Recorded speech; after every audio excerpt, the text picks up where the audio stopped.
En este video podrán ver cómo realizar un brazo articulado que puede ser semifijo o móvil, de acuerdo al proyecto que ustedes quieran realizar.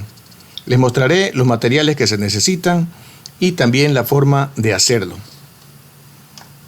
Más adelante veremos algunos ejemplos en donde pueden ser utilizados. Por ejemplo, yo lo uso como auxiliar para hacer algunas tomas de video en el canal.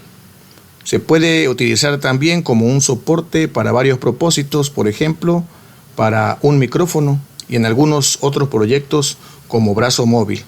Y aquí les dejaré unas imágenes como ejemplo. El video completo lo pueden ver en mi canal principal. Los enlaces se los dejo en la pantalla final y en la descripción del video.